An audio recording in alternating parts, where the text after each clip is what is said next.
Vintage radio item with little-known facts or lore. 1920s American-made broadcast receiver. The Mills Radio Corporation, National, made in Raleigh, North Carolina.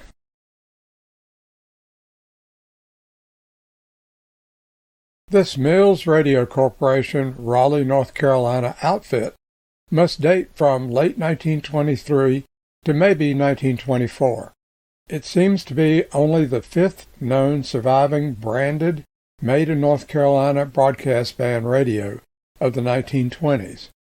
It was found by a picker at a yard sale in Wilmington, North Carolina in October 2019. He could offer no background on the set. A search of microfilmed Raleigh newspapers seems to indicate that at that time the area newspapers must have been deliberately boycotting any news of the radio broadcast industry or taking any advertising mentioning radios for sale, regarding them as competition. More about this later. As found, the cabinet top, made of typical lumber core plywood of the day, had considerable failure of the laminate glue. At least all the layers were there for the top. The bottom plywood panel of the same type of material was missing half of the bottom veneer ply, and it too exhibited failed laminate glue, but not as severely.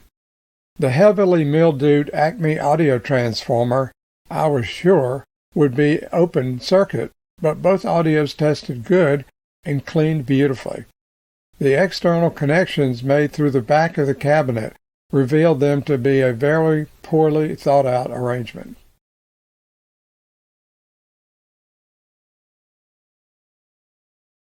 I have no documentation on the radio, so I simply traced and photographed the circuit to yield this schematic. The antenna is connected to a parallel resonant circuit that is connected to a series resonant circuit. Note that the small variable capacitor has an additional gimmick capacitor to bring tuning into range. The output of the first tube is connected to two stages of broadband RF amplification using seldom-seen plug-in Radio Instrument Company iron core transformers. These are specified for use over a wavelength range of 220 to 550 meters. That's 540 to 1360 kilohertz. This circuit would not have been in violation of the regenerative radio patents controlled by the Radio Corporation of America. This tuning arrangement would provide poor selectivity even by standards existing in 1925, but at the time that this radio was designed, there were only two official frequencies for all of broadcasting. At this time, it was unusual to have a mix of 3-volt and 5-volt filament vacuum tubes. How were the UV-199s protected from overvoltage?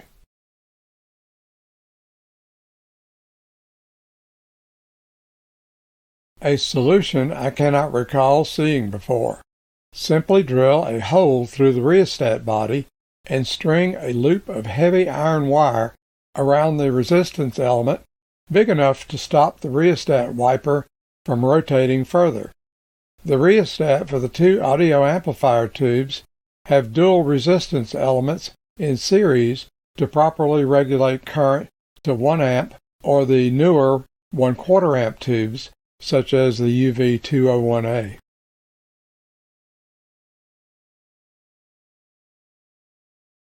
The radio needed to be totally disassembled. The builder had elected to place sheets of 1/16 inch thick red rubber gasket material under the tube sockets and the sockets for the RF transformers. Over the years it had partially liquefied, trapping all sorts of gunk in the process, and was very difficult to remove without damage to the pine plank baseboard. It is a mystery to me as to why this was done. There is no circuitry needing insulation from the shellacked pine board.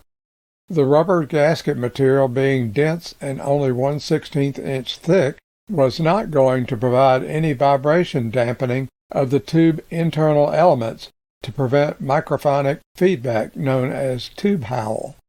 And being so thin, it likely would not significantly minimize any cracking of the Bakelite moldings should the pine plank expand or contract with atmospheric changes.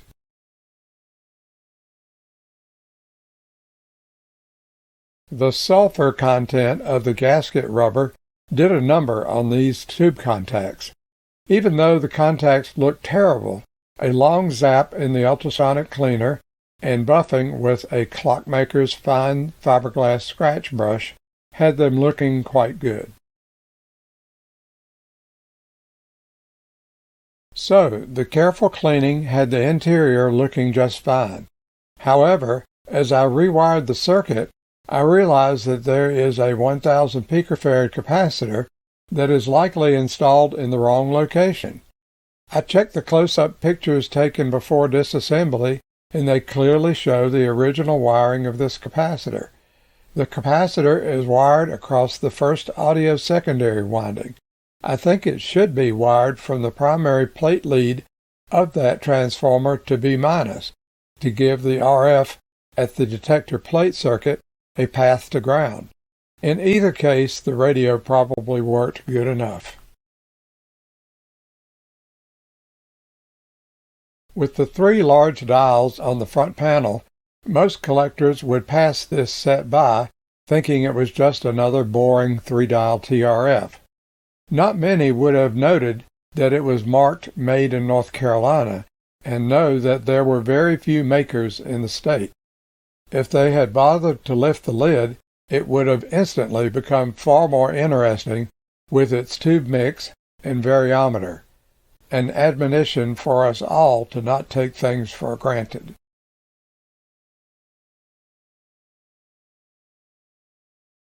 Three of the 5 tubes found with the set bear testing labels of the Victor Furniture Company in Morganton, North Carolina. They are dated December 30, 1927. So even though this was no radio for use in nighttime DX fun, it could still probably pick up the station in Asheville or Charlotte, 50 and 75 miles away.